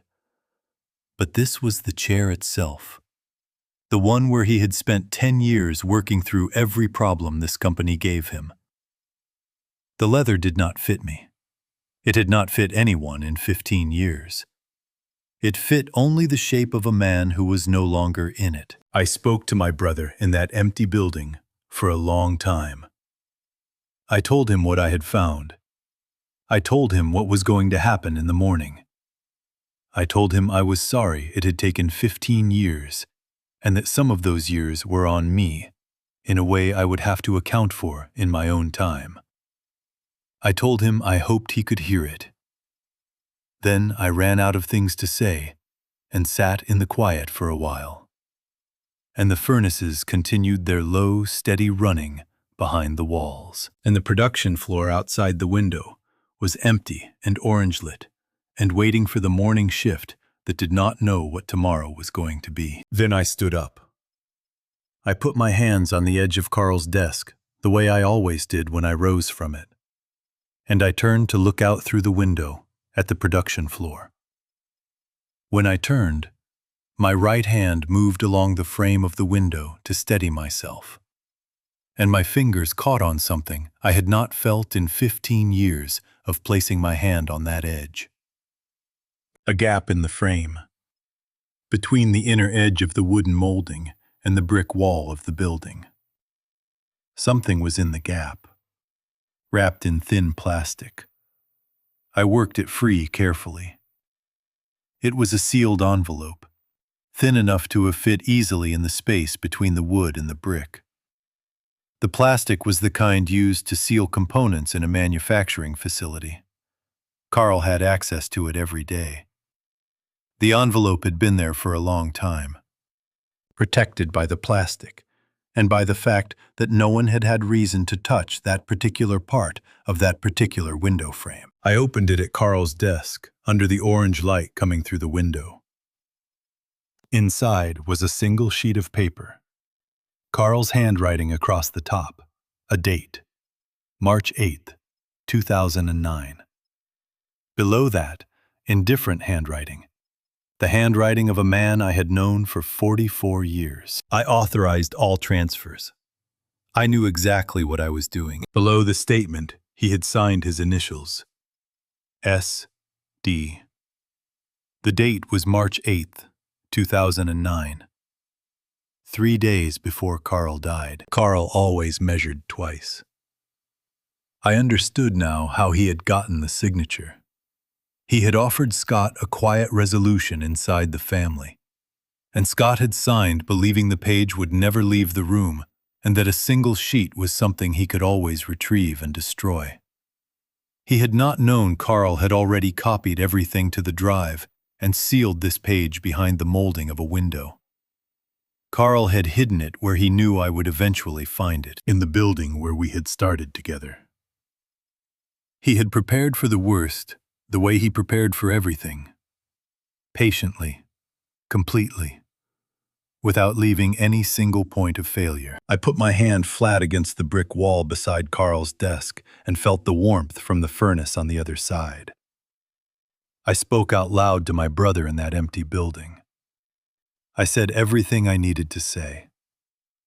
When I finished, I told him tomorrow. The furnace kept running the same as it always had. The moment before you pour the steel into the mold is the quietest moment in the whole process.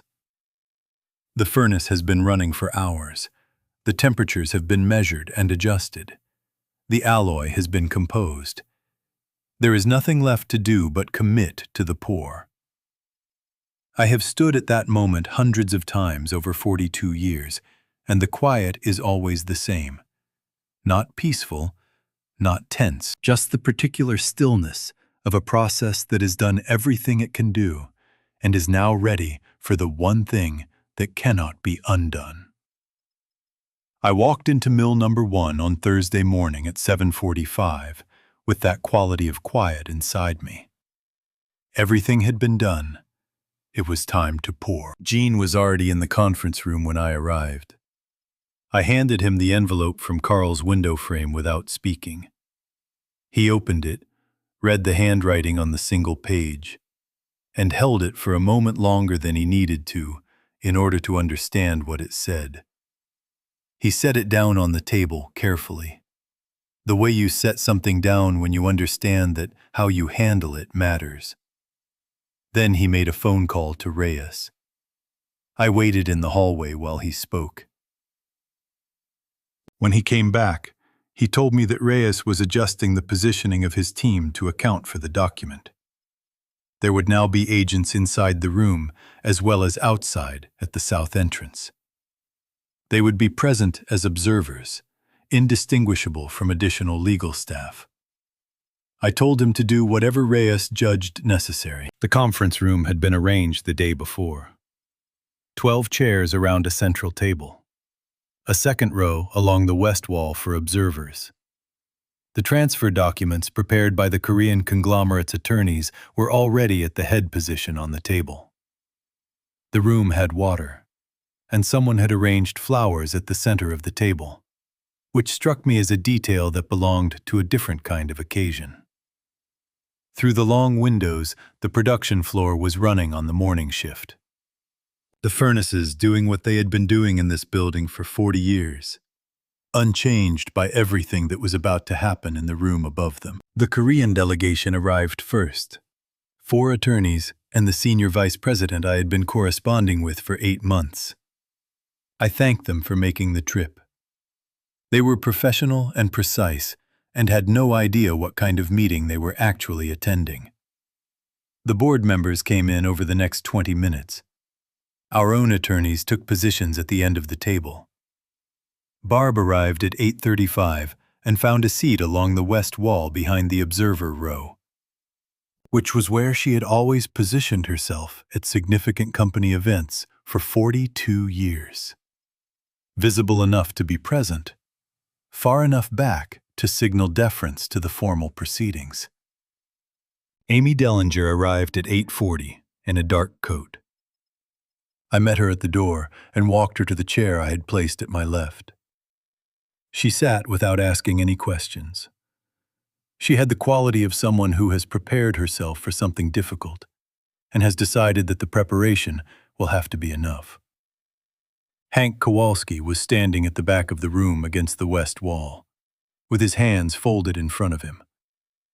The way he had stood at the back of every significant gathering at this mill since the year I had promoted him to floor supervisor. Scott came in at 8:52. He was dressed with the specific care of a man who has thought about how he will look on a particular day. He shook hands around the table, beginning with the Korean delegation and working methodically around to the board. The way he moved through every room he had decided belonged to him. He paused at Amy Dellinger for 1 beat longer than the other introductions. Then he found his chair across from me and placed both hands flat on the table surface and looked at the transfer documents at his position, the way a man looks at something he has spent so long waiting for that he has stopped thinking of it as uncertain. I called the meeting to order at 9. I thanked the delegation and the board and the attorneys for being present at what I said was a significant moment in the life of a company built by 2 men who had started in this building with an idea and not much else. I talked about the production floor below the window, which I said was the same floor, poured from the same concrete, on which the first heat had been run 42 years ago. I talked about what had been built here, and what it had required from the people who built it. Then I said the sentence I had been deciding whether to say since I sat in Carl's chair the night before. Everything this company was built by more hands than the ones at this table, and it deserves to be treated accordingly. The room heard that as a tribute. I intended it as a statement about what was going to happen next. Jean placed the full transfer packet at Scott's position on the table. Our attorney explained the signing procedure and indicated the points that required initials as well as signature. Scott listened with the patience of a man who has already read what he is being told twice, which was the patience of convention rather than attention. Scott looked across at me when the attorney finished. I held his eyes for a moment and then looked at the window, because the furnaces were still running outside it, and I found the sight of them easier to hold than his face. Scott picked up the pen. The room was quiet in a way that had weight to it. Then Gene opened his laptop and moved his hand to the keyboard. Iron remembers its original shape, even after it has been cast into something new. Push it hard enough in the right direction, and it will find its way back to what it was. I had been looking at my brother's shape in this company for 15 years. In the layout of the production floor, and in the way the crews handled the night shifts, and in the kind of decisions that had been made without consulting the people Carl would have insisted on consulting. I had been wrong about many things since the morning Amy Dellinger knocked on Carl's door. I had not been wrong about what I was looking for. Jean pressed play at 9:17. The screen on the east wall had been there all along, the kind used for quarterly board presentations. The room turned toward it with the automatic attention a lit screen requires. No one understood yet what they were looking at. Carl's face appeared. He was at his desk in mill number 2, the position I had seen him in on the small screen of my laptop on the night I first opened the drive. In that setting, the effect had been private, a thing that happened between Carl and me in a locked office with the lights off. In this room, on this wall, with 12 people around the table and 8 more along the west wall, the effect was something different entirely. Amy Dellinger made a sound that was not a word. She put her right hand flat on the table in front of her and left it there. I did not look at her again for a long time. I looked at my brother. Carl spoke in the clear, measured tone of a man who has thought carefully about what he needs to say and has decided that the clearest way is the right way. He spoke about the federal contract accounts. He said the names of the accounts and the figures and the pattern he had found when he began looking, and what the pattern indicated about where the money had been going and for how long. He said who had arranged it and what had happened on March 8th, 2009, in his office at Mill Number 1, when he presented what he had found to the person responsible. He spoke without anger. He spoke without hesitation. The room did not make a sound while he spoke. When Carl's video ended, Jean played the second recording. It was shorter. The voice on it was not Carl's. "My uncle is the only problem left," the recording said, in a voice that everyone seated at that table had heard before. No one at the table moved. The Korean delegation, the board members, the attorneys for both sides, all of them still. The room had the particular quality of people who have just understood something that cannot be ununderstood, and have not yet determined what understanding it requires them to do. Scott Dellinger pushed his chair back from the table. He did not stand immediately. He stopped when the chair had moved far enough back that he could see me directly across the table, without the transfer documents between us. He looked at me. I stayed in my chair. I had been thinking about what I would do in this moment for 3 months. Through the recordings and the legal pad and the conference room and the night in Carl's office. And what I had decided was that I would not move. I would let everything in the room move around me. The furnaces were running outside the window on the production floor below, doing what they had been doing since I first lit the first heat in this building 42 years ago. The ordinary work of the building did not know and did not care what was happening in the room above it. That seemed right to me. The south door of the conference room opened. Agent Reyes entered first. He identified himself and his agency to the room. He said the purpose of his team's presence. He spoke to Scott directly and told him to remain standing and to place his hands where they could be seen. Scott said something in response. He said it quietly and did not finish the sentence, because it was the kind of sentence that does not need finishing when 4 federal agents are entering a room behind the man who is telling you to put your hands where they can be seen. An agent moved along the west wall toward the observer row. Barb stood when the agent indicated that she should stand. She did it with the composed compliance of someone who has lived for 13 years inside an arrangement that she has always understood might end this way, and who has had sufficient time to decide that when it did, she would not make a scene. She did not look at me. She looked at the floor in front of her and then at the door, and then at something past the door that I could not see from where I was sitting. And then she was gone from the room. Scott's pen was on the table at his position. The transfer documents were unsigned at every point they required a signature. They would remain that way. The boots were on the concrete from the south entrance. Reyes had said to give the word when the documents were presented for signature. I had given it at 9:17 when Gene moved his hand to the keyboard, which was the word we had agreed on. I stayed in my chair after they took Scott out and listened to the furnaces running below the window.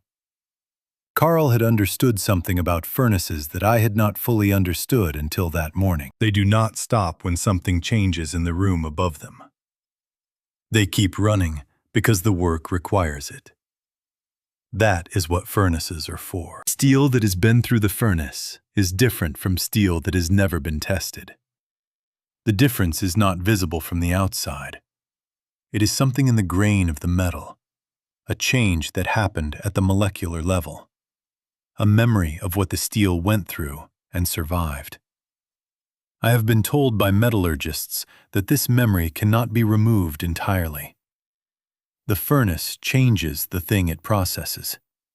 What comes out is not what went in. On the morning of the Thursday when it was finished, I sat in my chair in the conference room at Mill Number 1 and did not stand up for a long time. I was not certain yet what I had come out as. I was certain that I had gone through something I was not going to be able to undo. The Korean delegation departed first. Their senior vice president shook my hand at the door with a composure that I found professionally remarkable. He said something brief and appropriate and expressed his hope that the transition would proceed as we had discussed. I thanked him. Whatever he made of the morning, he kept entirely to himself. His attorneys followed him out in an orderly line. The board members dispersed over the following 30 minutes. Several of them stopped to say something to me before they left. I do not remember what they said. Gene remained at his position at the table.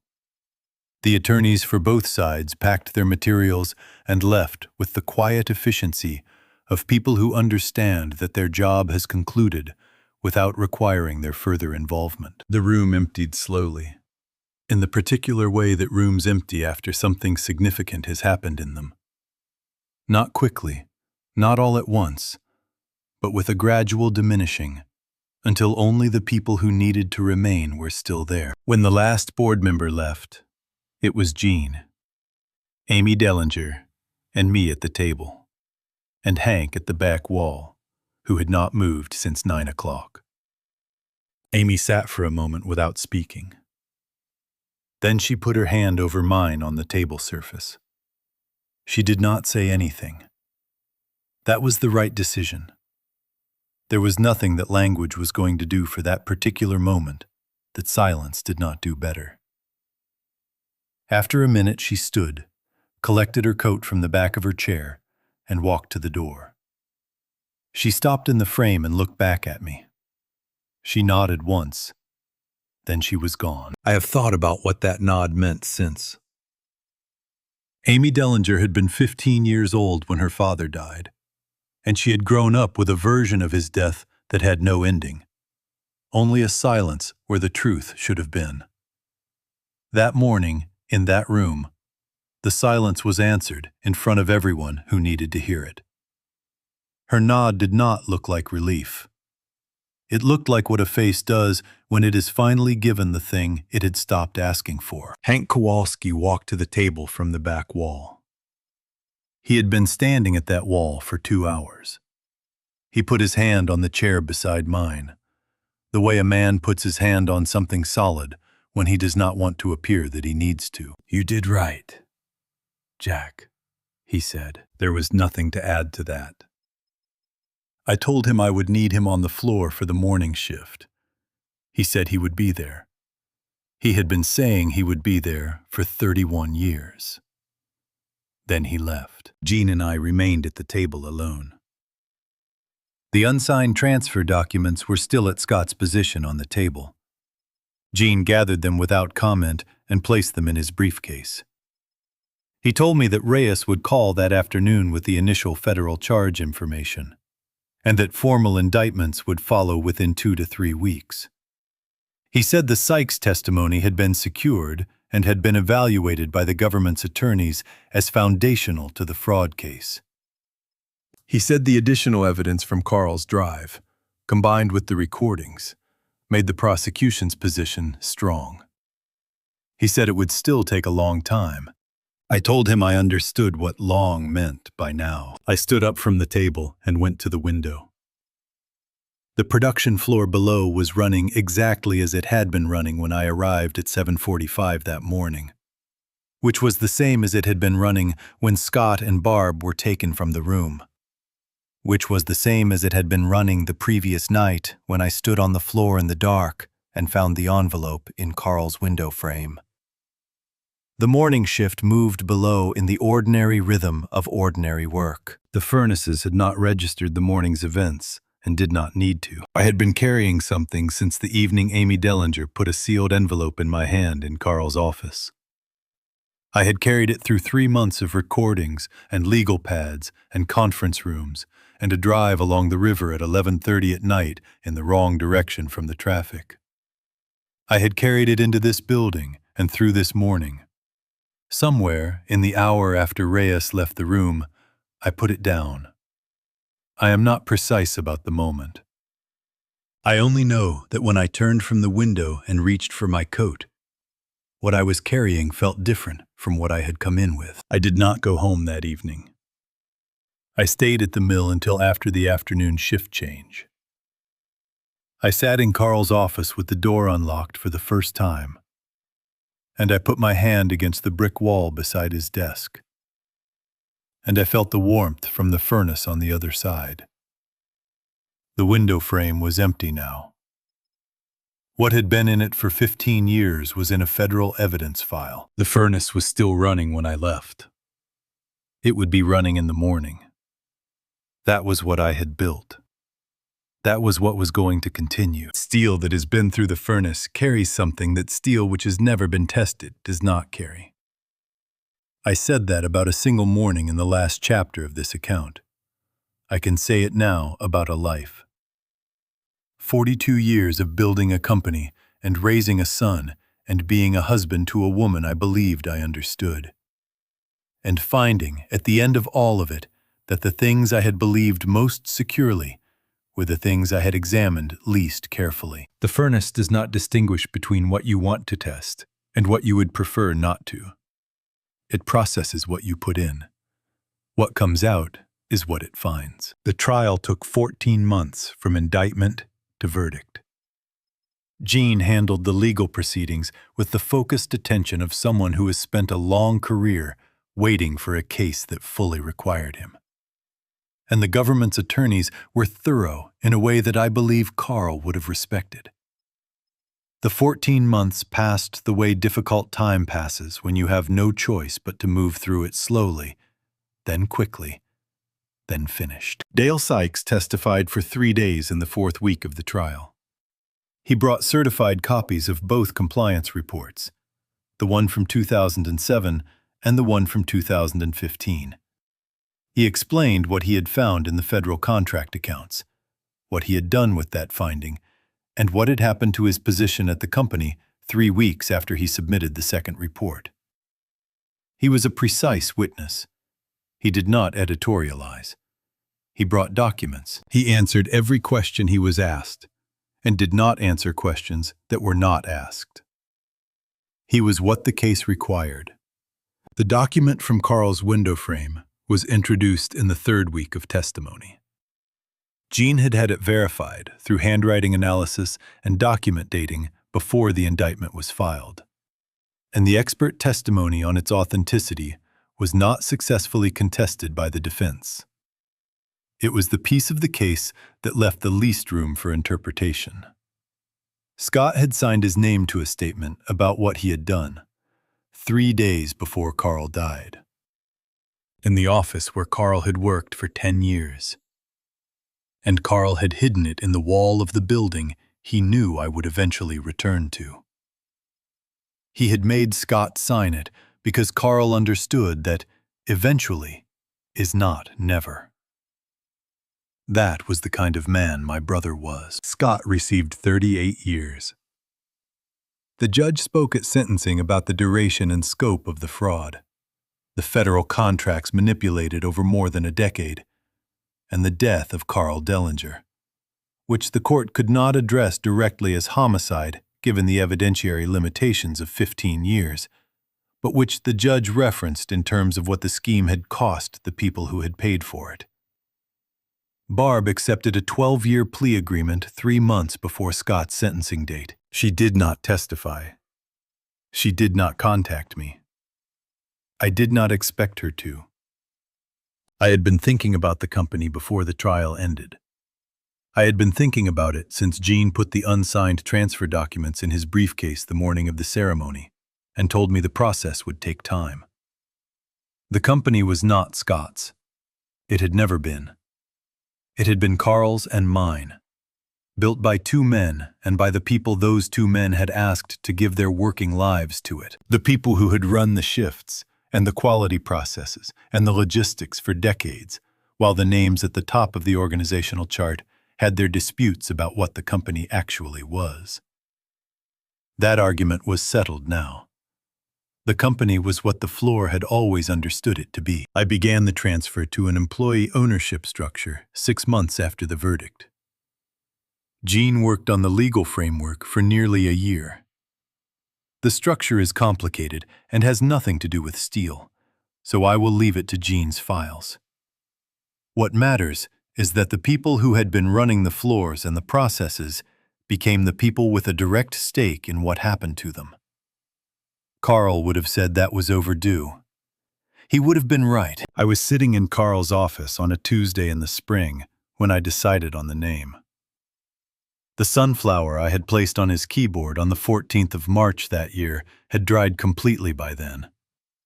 I was looking at it when the decision arrived. Carl told me more than once that every time he thought he understood what this company could become, he realized he was just getting started. He usually was. The sign was bolted above the south entrance of Mill Number 1 on a Thursday in early October. Amy Dellinger was there. Hank Kowalski was there. Gene was there. The sign read, Carl Dellinger Works. There is a permanent category of things that the outcome of a trial does not restore. Carl Dellinger did not get 15 years returned to him because I found what he had hidden in a wall. Amy Dellinger did not get a father. The work Carl should have done and the decisions he should have made and the version of this company that existed inside his thinking when he died and that will never now exist because he did not survive to build it, none of that came back. I carry that the way steel carries the memory of the furnace. It does not leave. I do not expect it to. What Carl started in this building was worth the carrying. And the carrying is the least of what I owe him. The sign says Carl Dellinger Works. Every morning the crews come in through the south entrance and walk under it and go to the floor. The furnace is running. There is work to do. That is enough.